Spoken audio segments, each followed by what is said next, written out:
சிறப்பாக பங்கெடுத்துக் கொள். வேல்யூ செய்யல அண்ட் அந்த டாஸ்க் இருக்கிற ஒரு சாண்ட்ரா நான் ரம்யா தான் சொல்றேன். ரொம்ப நான் சொல்றேன் ரம்யா சொல்லுவேன் சொல்லாம நீ ஃபர்ஸ்ட் பெர்ஃபார்மன்ஸ். நண்பர்கள் அனைவருக்கும் வணக்கம். இன்னைக்கான ஃபர்ஸ்ட் ப்ரோமோ வந்துருச்சு. பொதுவா ஃபர்ஸ்ட் ப்ரோமோ வெள்ளிக்கிழமை விடுறாங்கன்னா ஒஸ்ட் பர்ஃபார்மர் யாருன்றதை முடிவு பண்ற ப்ரோமோ தான் விடுவாங்க.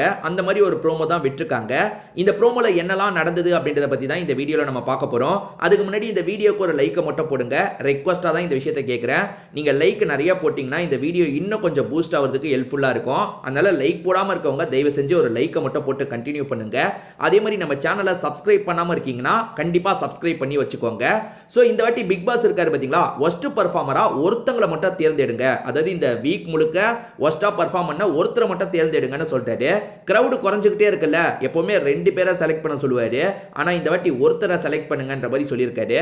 அதாவது ஆளுங்க குறைஞ்சிக்கிட்டே இருக்கிறதுனால இப்படி சொல்லியிருக்காரா, இல்லைன்னா ஜெயிலில் இருக்கவங்க தனியா இருக்கணும், இன்னும் அவங்க டென்ஷன் ஆகணும் அப்படின்றதுக்காக இப்படி பண்ணியிருக்காரா தெரியல. ஸோ எல்லாருமே ஒவ்வொருத்தரா யாரு சரியா பர்ஃபார்ம் பண்ணல, யாரு ஒஸ்ட் பர்ஃபார்மர் அப்படின்றத சொல்ல ஆரம்பிக்கிறாங்க.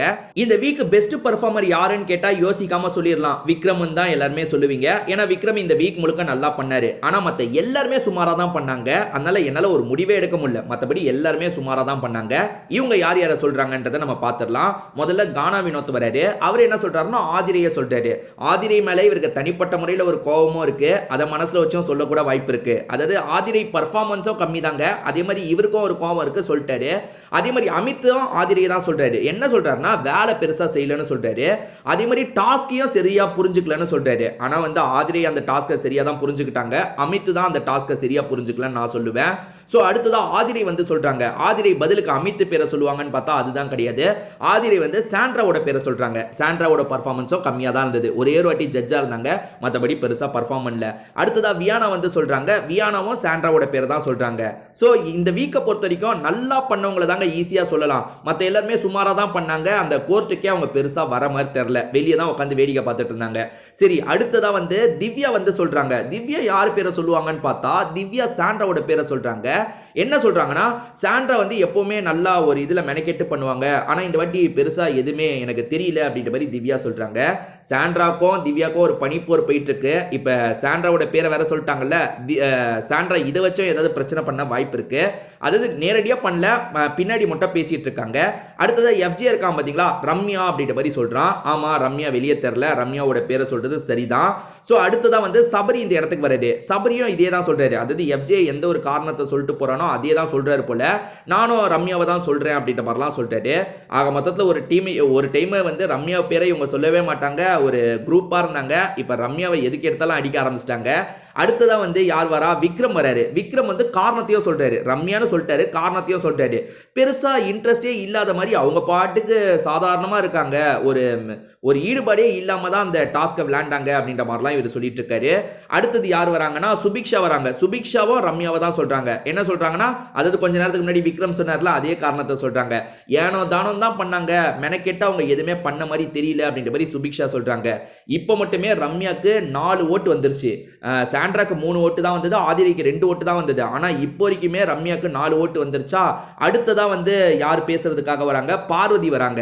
இவங்க எல்லாருமே ஒரு மாதிரி அட்டாக் பண்றாங்கன்னா பார்வதி சுத்தி ஒரு மாதிரி அட்டாக் பண்றாங்க. அது என்னன்னா இந்த வீக் ரம்யாவோட பர்ஃபார்மன்ஸை பெருசா பார்க்க முடியலன்றதெல்லாம் சொல்லிட்டு இருக்காங்க. சொன்னவங்க என்ன பண்றாங்கன்னா கதவை திறந்து வைங்க அப்படின்ற மாதிரிலாம் சொன்னாங்க. கதவை திறந்து வச்சதுக்கு அப்புறம் இவங்க போகாம சில டிராமாவெல்லாம் பண்ணாங்கல்ல, அதை மீன் பண்றாங்க போல. கதவை திறந்து வைங்கலாம் சொன்னாங்க, அதெல்லாம் கொஞ்சம் தப்பா பட்டது அப்படின்ற மாதிரி பேசிட்டு இருக்காங்க. இப்படி பார்வதி பேசிட்டு இருக்கும் போது ரம்யா இந்த இடத்துல டென்ஷன் ஆயிட்டாங்க. இவன் என்ன அந்த கதைக்கெல்லாம் போயிட்டா அப்படின்ற மாதிரி யோசிக்க ஆரம்பிச்சிட்டாங்க. பார்வதி இப்ப நீ எதுக்காக அந்த கதவு மேட்டர்லாம் எடுத்துட்டு இருக்க, கதவு மேட்டர்லாம் சொல்லாத, நான் ஒஸ்டா பர்ஃபார்ம் பண்றேன்னு கூட சொல்லு, இந்த வீக் நல்லா பண்ணலன்னு கூட சொல்லு, அந்த கதவு மேட்டர்லாம் பேசாது அப்படின்ற மாதிரிலாம் இந்த இடத்துல கோவப்பட ஆரம்பிச்சிட்டாங்க. ஸோ பர்ஃபார்மன்ஸ், அதாவது ஒஸ்ட் பர்ஃபார்மரா எல்லாருமே தேர்ந்தெடுத்தாங்கல்ல, அதுல ரம்யாக்கு தான் ஏகப்பட்ட ஓட்டு வந்திருக்கு. கனி யாரை தேர்ந்தெடுத்தாங்கன்றதை நமக்கு காட்டலங்க.